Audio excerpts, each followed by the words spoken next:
Hello students, स्वागत है आप सभी का बीएससी प्रो क्लासेस में। मैं हूं आपका केमिस्ट्री का टीचर मनीष करदम। लास्ट ईयर अनुराग। ओके, हेलो अनुराग, कैसे हो आप? ओके, तो लास्ट हमने काफ़ी सारा स्टडी कर लिया था कि किस प्रकार से ये निर्भरता है इनकी होती है। निर्भरता का अध्ययन कर चुके थे। ऊष्मा रसायन में ऊष्मा शोषी व ऊष्मा छेपी दोनों प्रक्रम की परिभाषाएं हैं, वो हम परिभाषित कर चुके थे।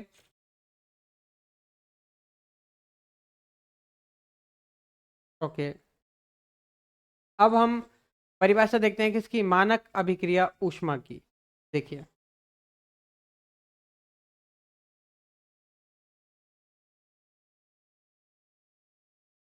मानक अभिक्रिया ऊष्मा, जल्दी जल्दी परिभाषाएं हम कवर अप करते हैं। मानक अभिक्रिया ऊष्मा,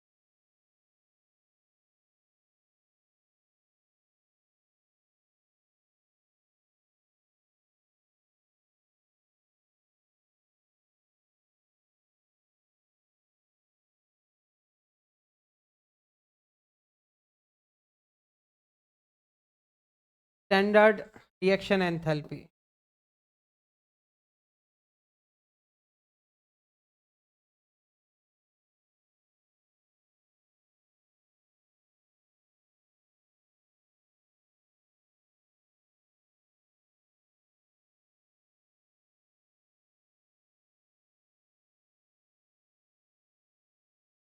तो इसमें देखिए, बात करें किसी अभिक्रिया में क्रियात्मक व उत्पाद दोनों ही क्या होते हैं, मानक अवस्था। जैसे कि बात करें 25 डिग्री सेल्सियस ताप व एक बार एटमॉस्फेरिक ताप में हो, तो तंत्र के लिए डेल्टा ई व डेल्टा एच क्रमशः डेल्टा ई माइनस व डेल्टा एच माइनस हम देखते हैं। ओके, देखिए,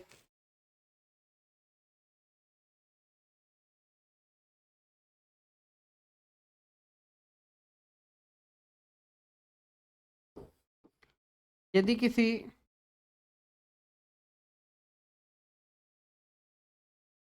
अभिक्रिया में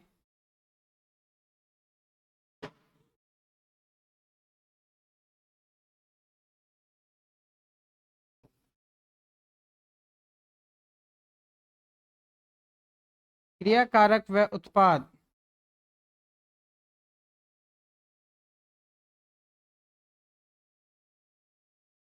दोनों ही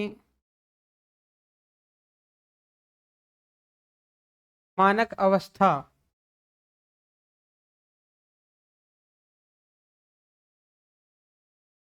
दोनों ही मानक अवस्था जैसे 25 डिग्री सेल्सियस ताप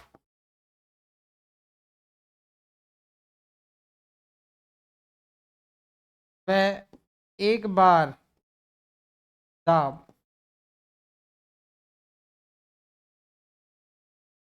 में हो, तो तंत्र के लिए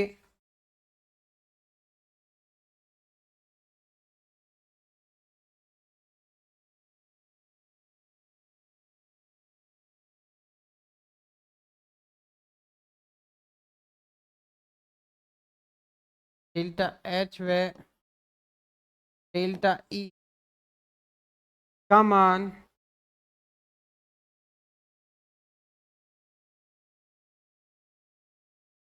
माइनस डेल्टा एच व minus delta E. Okay, minus delta H में माइनस डेल्टा ई लिखते हैं, या फिर इनके ऊपर क्या लगा देते हैं, माइनस का साइन लगा देते हैं। ओके, कुछ इस प्रकार से भी लगाते हैं, देखिए,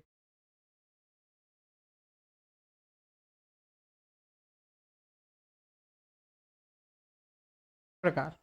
ठीक है ना, आगे चलते हैं। और इस अभिक्रिया को क्या कहते हैं, तो उस अभिक्रिया को या उस अभिक्रिया की ऊष्मा को मानक अभिक्रिया ऊष्मा कहते हैं।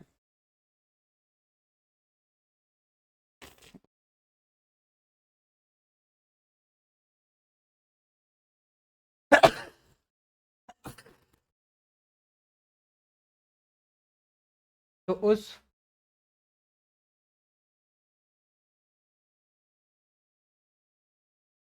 अभिक्रिया की ऊष्मा को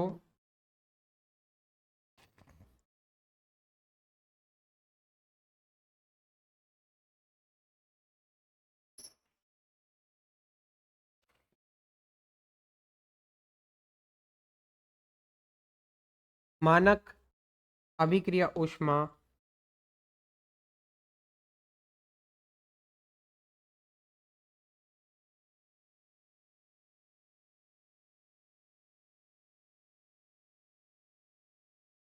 कहते हैं।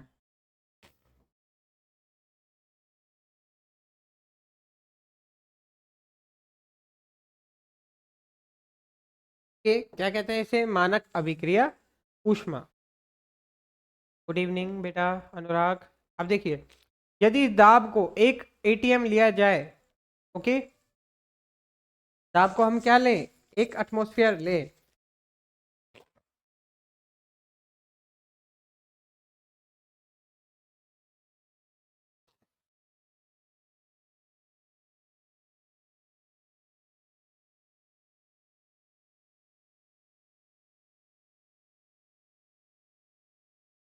के एक एटमॉस्फेयर लें, तो मानक अभिक्रिया ऊष्मा व एंथैल्पी को जो हम क्या लिखेंगे क्रमशः? तो देखिए, डेल्टा ई नॉट व डेल्टा एच नॉट द्वारा हम दर्शाते हैं। ओके, आगे चलते हैं। अब इसे कन्वर्ट करते हैं किसमें? फॉर इंग्लिश मीडियम वाले students,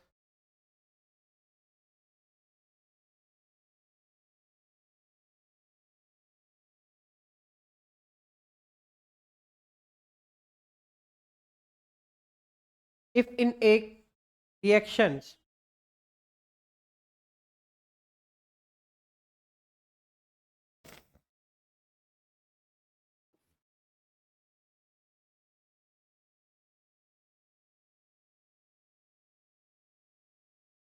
reaction both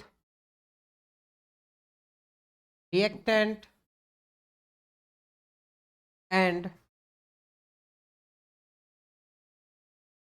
product are in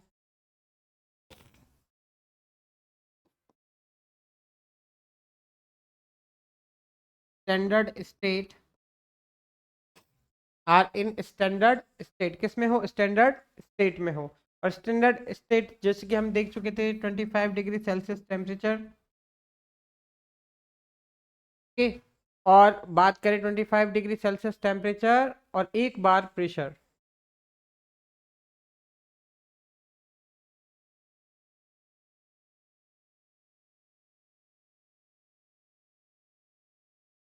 okay, then बात करें इसके बाद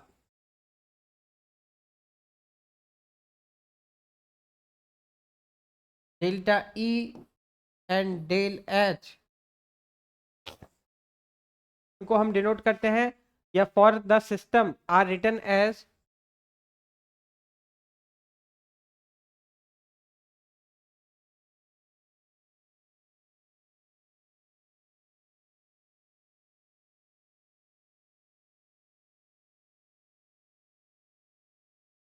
आर रिटन एज, लिए हुए लिखे जाते हैं किस प्रकार से? प्रकार से कुछ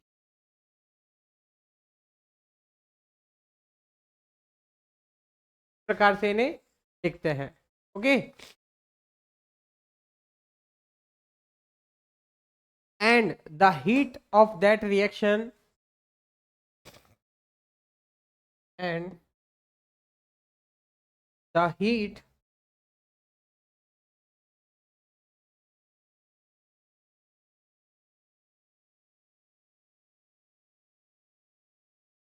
of that reaction, reactions की heat को क्या कहते हैं? heat of that reactions are called या is called standard heat of reaction।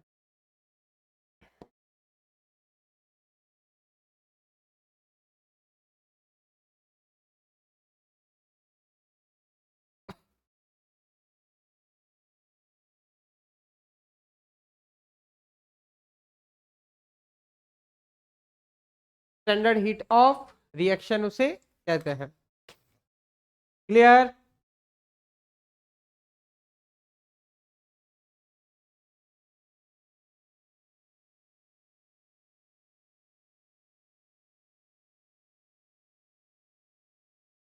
Good evening Rohit.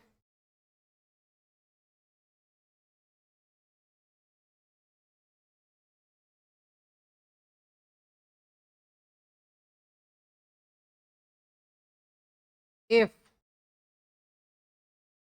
the pressure is taken to be, अगर हम प्रेशर लें कितना 1 बार या 1 atm,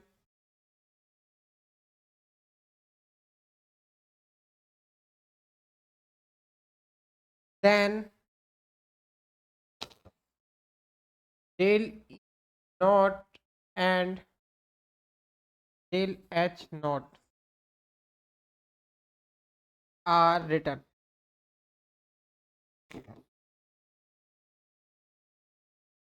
ये लिखे जाते हैं।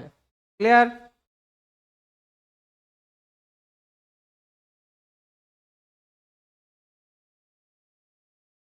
अब नेक्स्ट देखते हैं थर्मोकेमिकल इक्वेशंस। ऊष्मा रासायनिक समीकरण।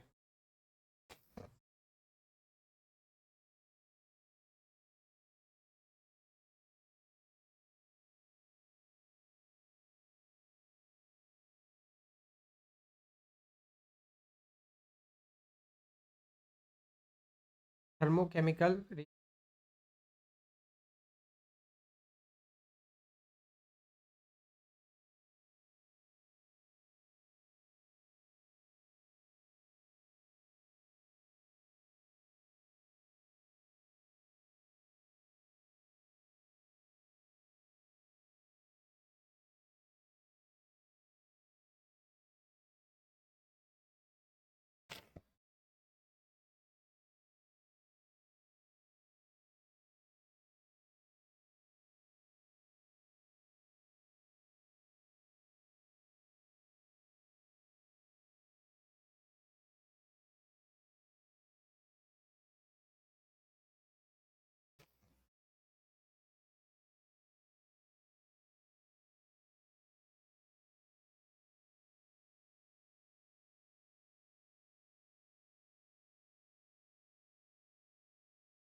क्या देखिए कि अभिक्रिया में भाग लेने वाले क्रिया कारकों, इसकी कुछ विशेषताएं ऊष्मा रासायनिक समीकरण की, थर्मोकेमिकल इक्वेशंस की। तो ये क्या विशेषता है, इनको देखिए कि किसी अभिक्रिया में भाग लेने वाले क्रिया कारक एवं उत्पादों की भौतिक स्थिति का भी हम क्या कर सकते हैं, पता लगा सकते हैं। देखिए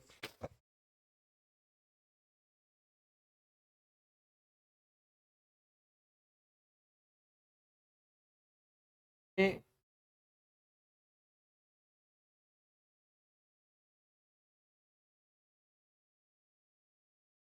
अभिक्रिया में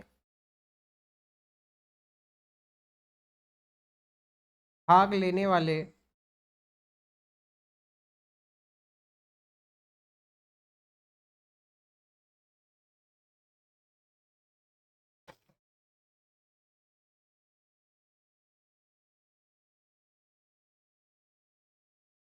क्रिया कारक व उत्पादों का पता लगाया जा सकता है।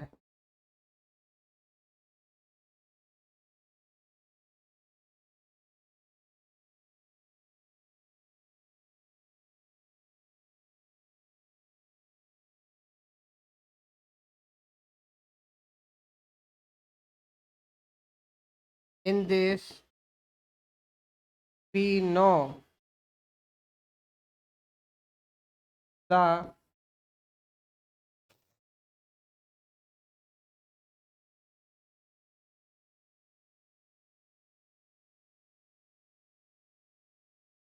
physical state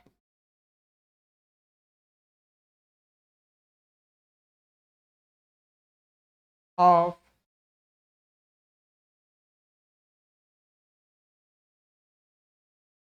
reactant or product, physical state of reactant and product। इस प्रकार से हमें फिजिकल स्टेट पता चलेगी। देखिए इसमें जो भी सॉलिड आते हैं, ठीक है ना, सॉलिड के लिए हम एक छोटे कोष्टक में क्या लिखते हैं, सॉलिड के लिए देखिए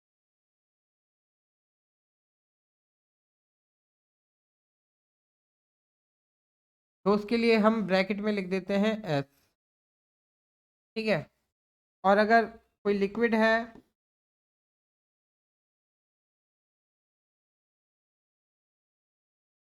के लिए हम ब्रैकेट में लिख देते हैं स्मॉल एल। और अगर कोई गैस है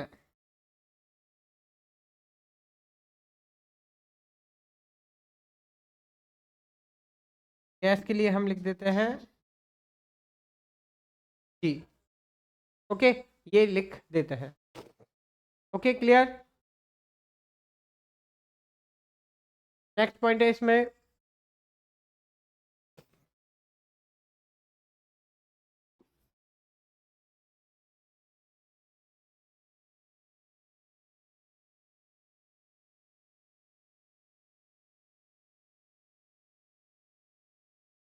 एक अभिक्रिया के सामने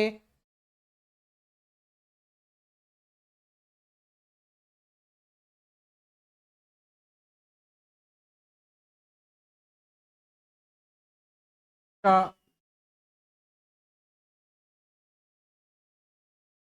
एंथैल्पी परिवर्तन हैं।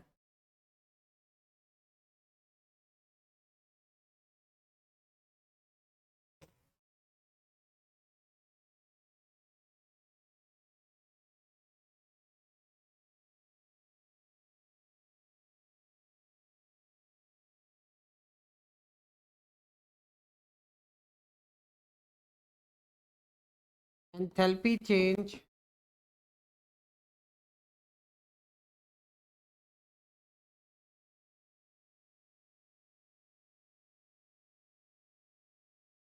written in front of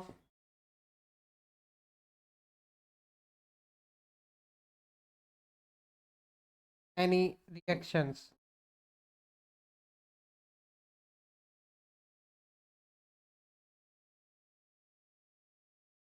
front of any reactions।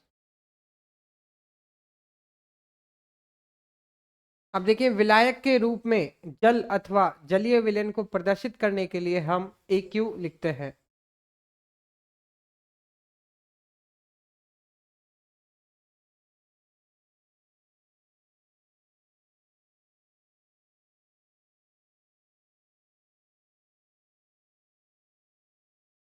जल अथवा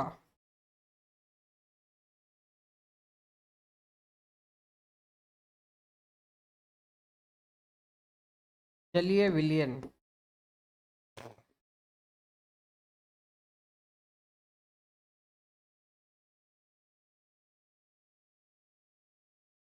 के लिए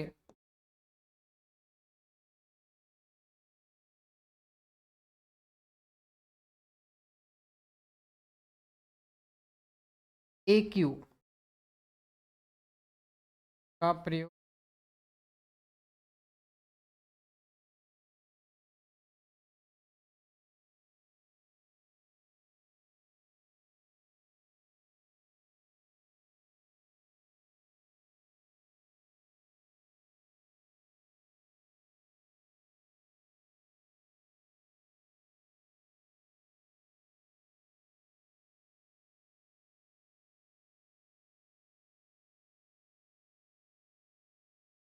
पॉइंट और लिख लेते हैं।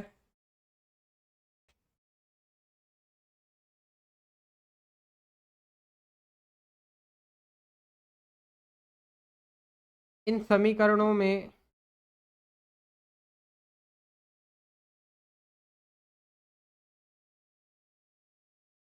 अणु की संख्या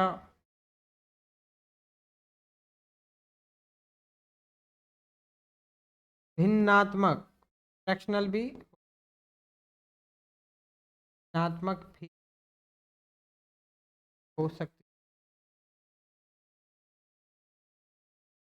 है।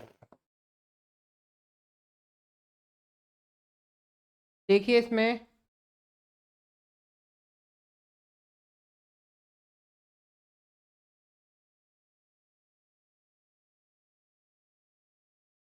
द नंबर कि वाटर और aqueous as solvent to be present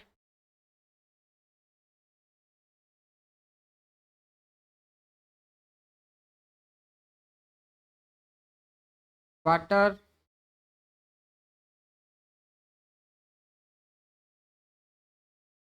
and solvent to be present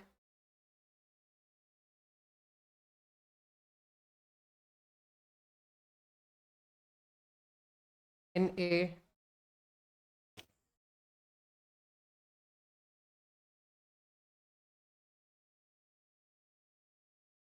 reaction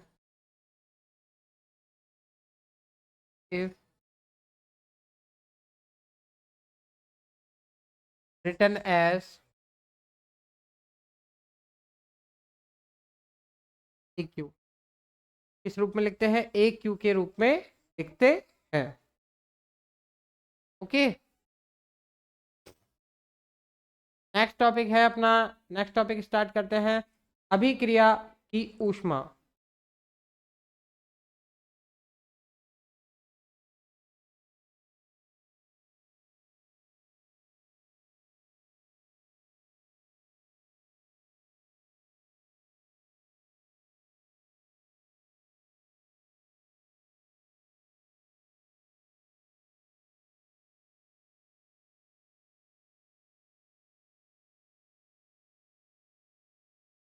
heat of reaction.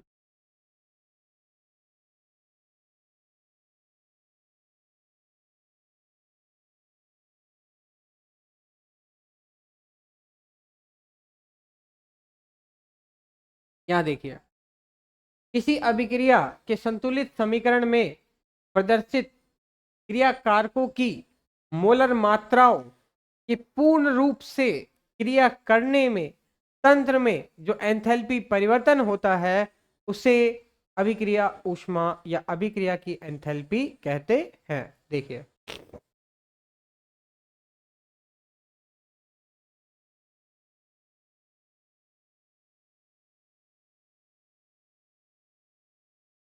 किसी अभिक्रिया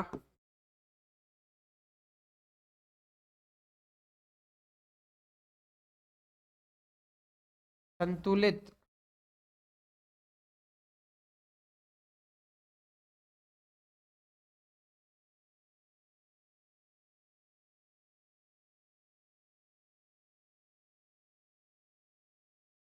समीकरण में प्रदर्शित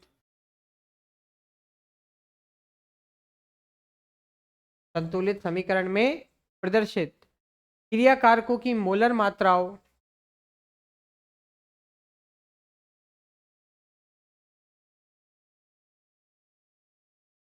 कारक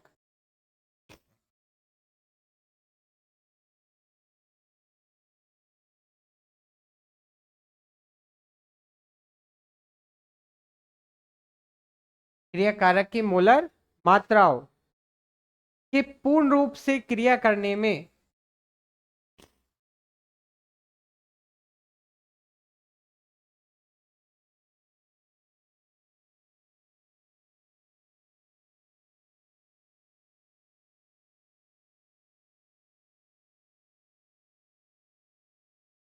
पूर्ण रूप से क्रिया करने में जो एंथैल्पी परिवर्तन होता है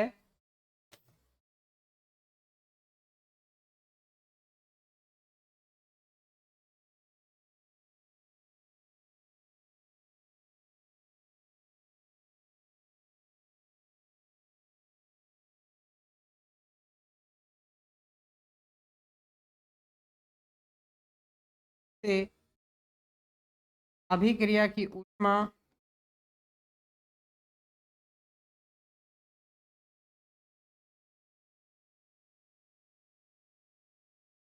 या अभिक्रिया enthalpy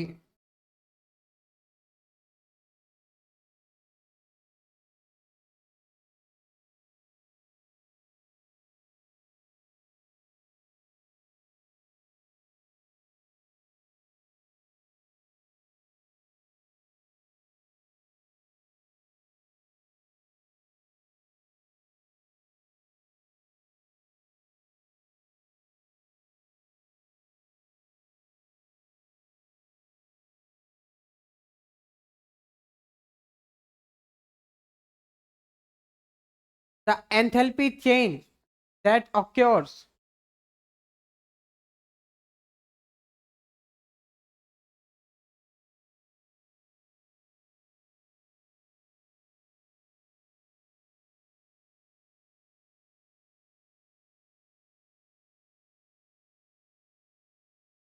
change that occurs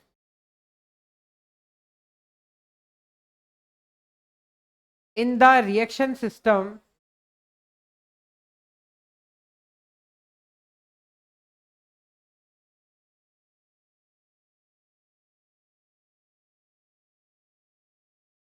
the reaction system as a well due to the molar quantities या mole concentration of the reactant is doing shown in the balance equation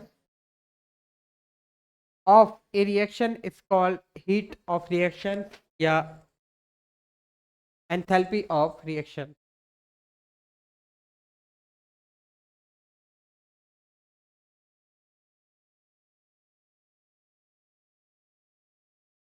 Reaction system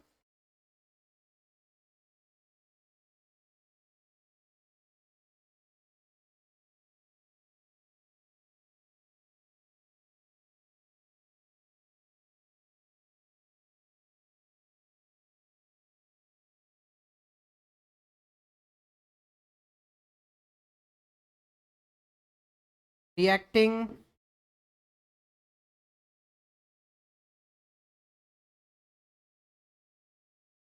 wall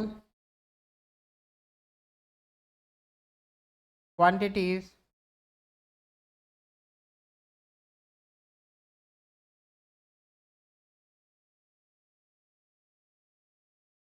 of reaction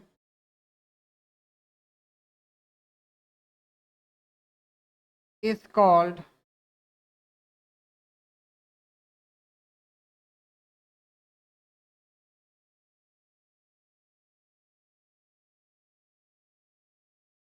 heat of reaction or enthalpy of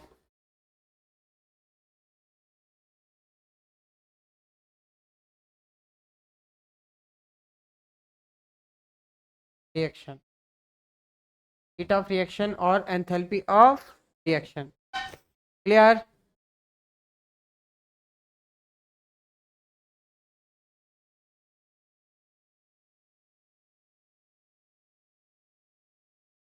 देखिए इसके कई different types हैं जो हमें देखने को मिलते हैं और अब हम उन्हीं के बारे में अध्ययन करते हैं.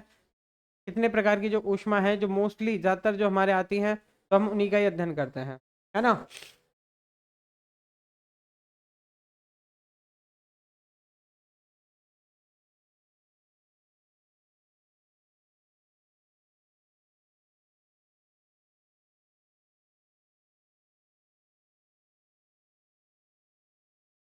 देखिए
okay.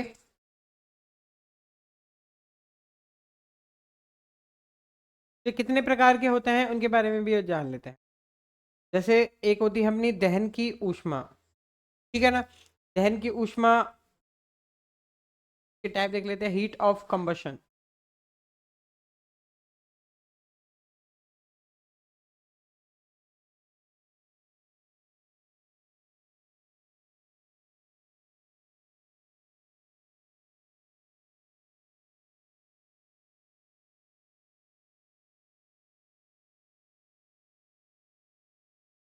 Heat of combustion.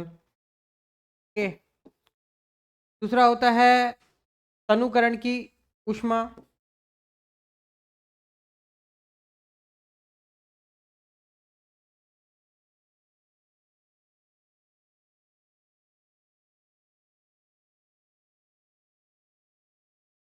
Heat of dilution.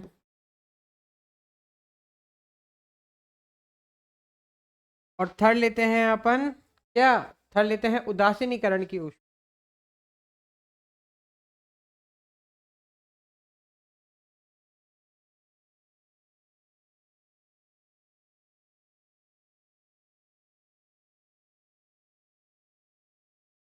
उदासीनीकरण की ऊष्मा, हीट ऑफ न्यूट्रलाइजेशन।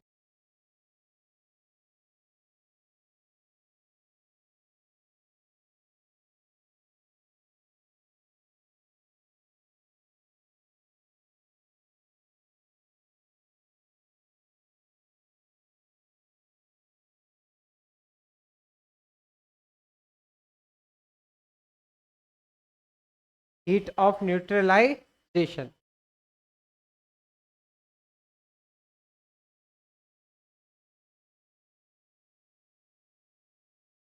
ये कुछ उदाहरण है, इन्हीं का ही अपन विस्तृत रूप से आगे अध्ययन करेंगे। उससे पहले अपन कुछ देख लेते हैं कि भाई ये कौन कौन से अभिक्रिया ऊष्मा को प्रभावित करने वाले कारकों के बारे में। ओके,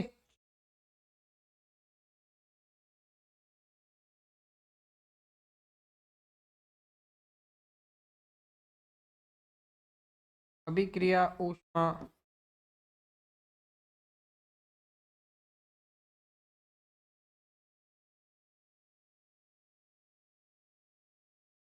प्रभावित करने वाले कारक।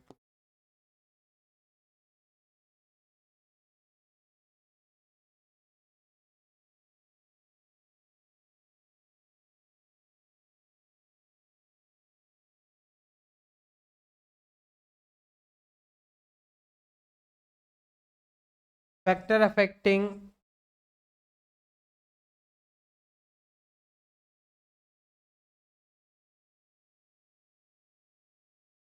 हीट ऑफ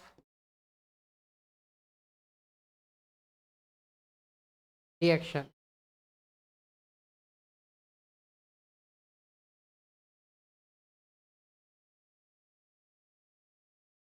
तो पहला फैक्टर देखते हैं।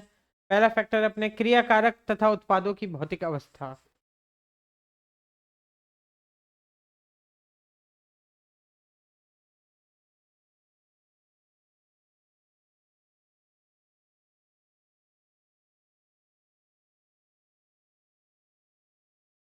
क्रिया कारक तथा उत्पादों की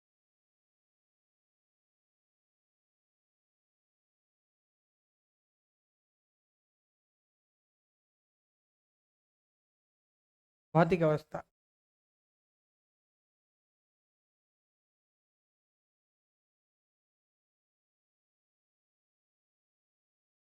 physical state of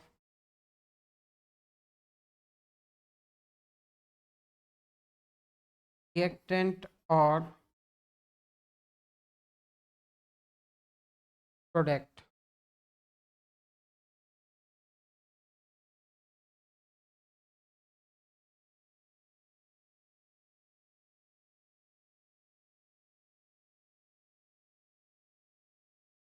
physical state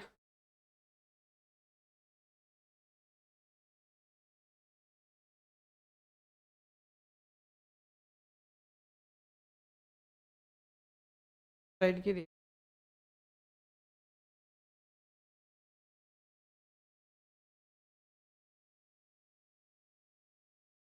epoxide की रिएक्शन जब आप मिथाइल लिथियम से करवाओगे। ओके,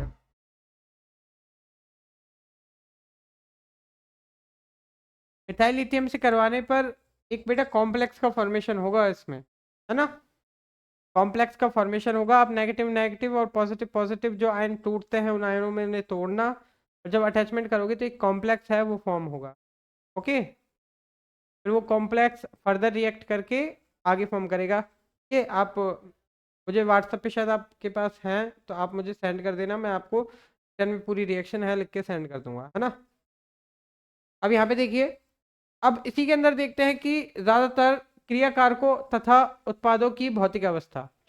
ओके, तो किसी अभिक्रिया के लिए उसके क्रिया कारकों तथा उत्पादों की भौतिक अवस्था भी अभिक्रिया ऊष्मा व एंथैल्पी परिवर्तन के मान क्या करती है, बहुत प्रभावित करती है।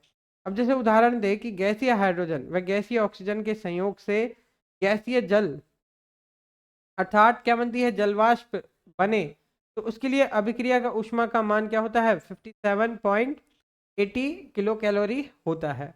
ओके, जबकि उत्पाद के रूप में क्या रहता है, जबकि उत्पाद के रूप में यदि द्रव जल बने तो उसके लिए अभिक्रिया ऊष्मा का मान 68.32 किलो कैलोरी आता है।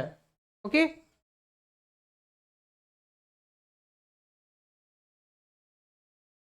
बेटा आप जो क्वेश्चन भेजोगे उसके अकॉर्डिंग मैं बता पाऊंगा, क्योंकि एपोक्साइड भी तो 2-3 टाइप के हैं, है ना। एपोक्साइड वाले भी डिफरेंट टाइप की है, तो उसके अकॉर्डिंग ही बता पाएंगे अपन। हाँ, जो आपका क्वेश्चन है वो आराम से प्रॉपर तरीके से आप लिख के मुझे सेंड करना। ओके,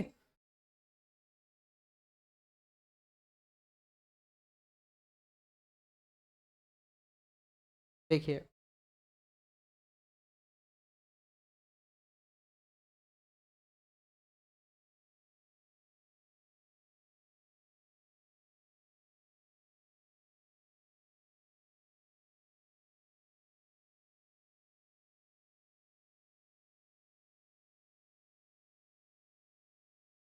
किसी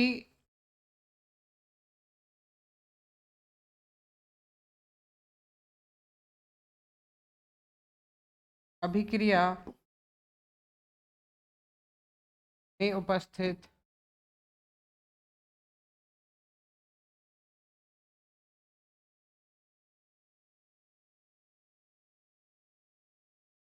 क्रिया कारक तथा उत्पाद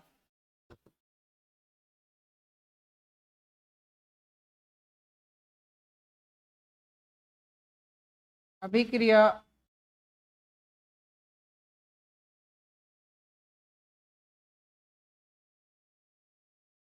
उत्पाद की भौतिक अवस्था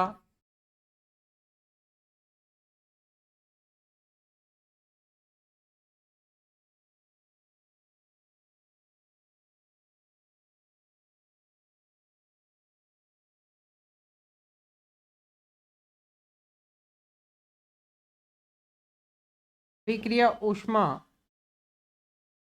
को प्रभावित करती है।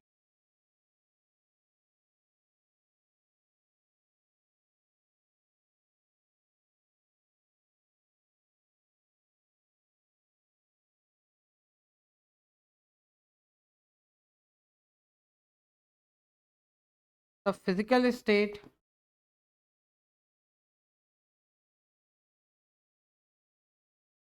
Of reactant and product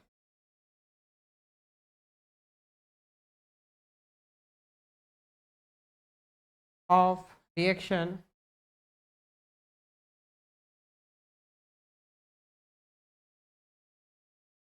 is affecting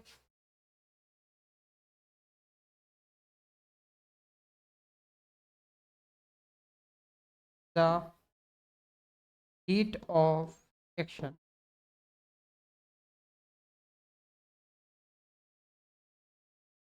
किस प्रकार से प्रभावित करती है बता देता हूं। जैसे कि इसमें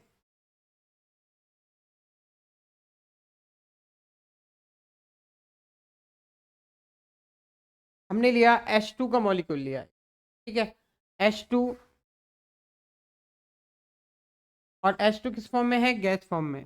मैंने इसकी स्टेट को यूं रिप्रेजेंट, प्लस मैंने यहाँ लिया 1/2 O2, और O2 किस फॉर्म में है, गैस फॉर्म में ली, ठीक है। और ये मिलकर बनाया हमारा H2, और ये H2O किस फॉर्म में बना, वाष्पन की फॉर्म में। ओके, वाष्प की फॉर्म में अगर ये बनता है तो हमारा डेल्टा एच एंथैल्पी होती है, एंथैल्पी का मान निकल के आता है माइनस का 57.80 किलो कैलोरी, इतना मान निकल के आता है। ओके, अब ये जो एंथैल्पी है इसमें क्या कहते हैं, इसे एंथैल्पी ऑफ वेपराइजेशन, किसमें कन्वर्ट होती है ये, एंथैल्पी ऑफ वेपराइजेशन, क्या कहते हैं इसे,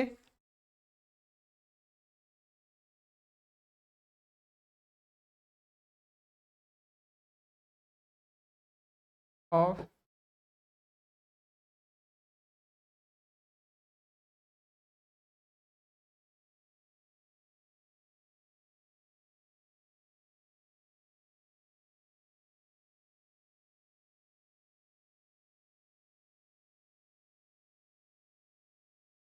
वाष्पन की एंथैल्पी।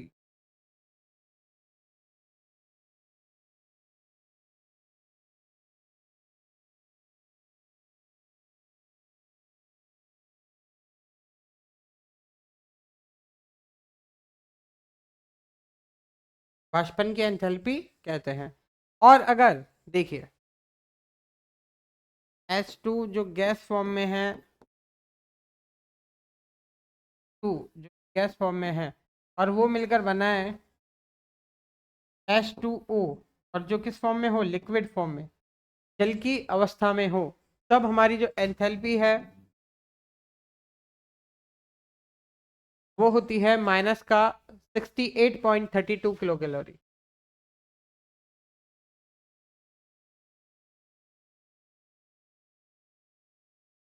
किलो कैलोरी हमें प्राप्त होती है। ओके, अब दोनों में ही बात करें अभिक्रिया में हम देखें तो डेल्टा जो अंतर है गैस फॉर्म में और सॉलिड फॉर्म में,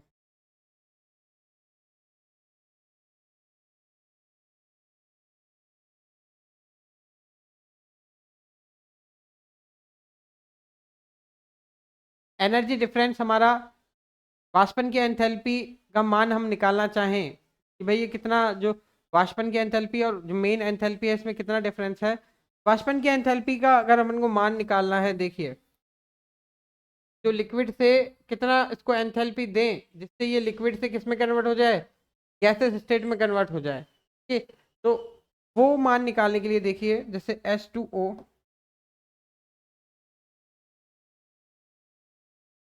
जो कि है हमारा कौन सी फॉर्म में, गैस फॉर्म में, और वो कन्वर्ट कर दें हम इसको किस में, लिक्विड फॉर्म में, H2O लिक्विड फॉर्म में। उसके लिए हमको क्या करना पड़ेगा, जो एंथैल्पी डिफरेंस हम निकालेंगे इन दोनों का अगर हम माइनस करें, ओके, ये तो मान लिया ये तो है गैस फॉर्म में और ये है हमारा लिक्विड फॉर्म में, तो मैं यहाँ पे delta H liquid form minus del H gas form करता हूँ, तो जो टोटल वैल्यू आती है उसमें मैं करता हूँ डेल्टा एच वेपराइजेशन मीन्स वाष्पन की एंथैल्पी से मैं इसे डिनोट करूंगा, और जो इसका मान है वो निकल के आता है माइनस का 10.52 किलो कैलोरी। ओके, इसका मान हमारा इतना निकल के आता है। और भी है इसी में ही, इसमें और भी पॉइंट्स हैं जिनको अपन स्टडी करेंगे ऐसे ही धीरे धीरे। तो मिलते हैं कल अपने नेक्स्ट नेक्स्ट टॉपिक के साथ। और ध्रुव मैं आप जो क्वेश्चन है मुझे व्हाट्सअप कर देना, मैं आपको रिटर्न में दे दूंगा, है ना, रिटर्न में बिल्कुल अच्छे से प्रॉपर, जिससे आपको प्रॉपर आंसर है मैं आपको उसका दूंगा, है ना, तो आप मेरे को व्हाट्सअप कर देना, ठीक है ना ध्रुव, आपको रात को 10 बजे तक आंसर मिल जाएगा। ओके ध्रुव।